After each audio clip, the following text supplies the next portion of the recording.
Madame le Premier ministre, chef du gouvernement, Excellences, Mesdames et Messieurs les ambassadeurs, représentants consulaires et du corps diplomatique, Mesdames et Messieurs les ministres, Mesdames et Messieurs les présidents des institutions de la République, Mesdames et Messieurs les présidents et chefs des partis politiques, honorables députés à l'Assemblée nationale, Messieurs les préfets, Mesdames et Messieurs les maires, vénérés chefs traditionnels, autorités religieuses, Mesdames et Messieurs les responsables des forces de défense et de sécurité, Monsieur le Président du Conseil fédéral de Djounagnosan, chers invités, Mesdames et Messieurs, l'écrivain malien Amadou Hampâté-Bâ,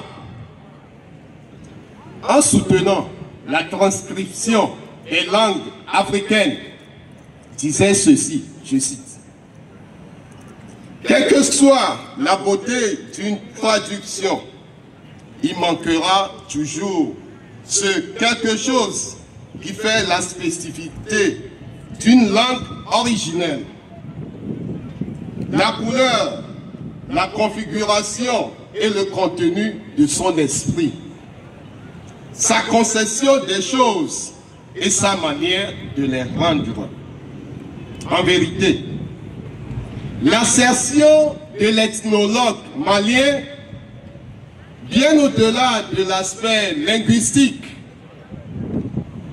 distingue pour dépeindre ce qu'on peut qualifier l'homme authentique dans toutes ses dimensions, c'est-à-dire l'homme de tradition. C'est certainement ce que les fils et filles de Ablaou, de Père et d'Aguanive ont compris en mettant en jour les traditions de leurs ancêtres. Soyez donc les bienvenus à cette manifestation portant l'apothéose de la 4e édition de Djounagnosan 2022. Les éditions 2020 et 2021 n'ont pu tenir. Nous connaissons les raisons. D'ailleurs, la vigilance face à la Covid-19 est toujours de rigueur. C'est pour cela que nous invitons chacun de nous à respecter les mesures barrières. Sur ce, nous commençons cette manifestation avec la séquence d'ouverture. Cette séquence, elle est en 3 points. D'abord, nous aurons la prière d'ouverture qui nous sera dite par le révérend Père Sylvain Aponouvon. Suivra la minute du silence. Ce silence qui est souffle de l'âme.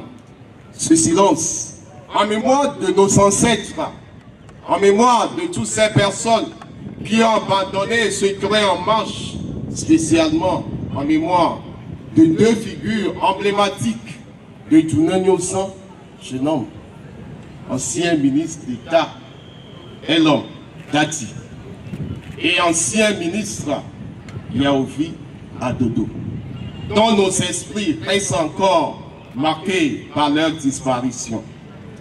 Nous allons terminer la séquence d'ouverture avec l'exécution du morceau de Nigo comme expression de notre fierté pour la terre natale. Une fois encore, soyez les bienvenus.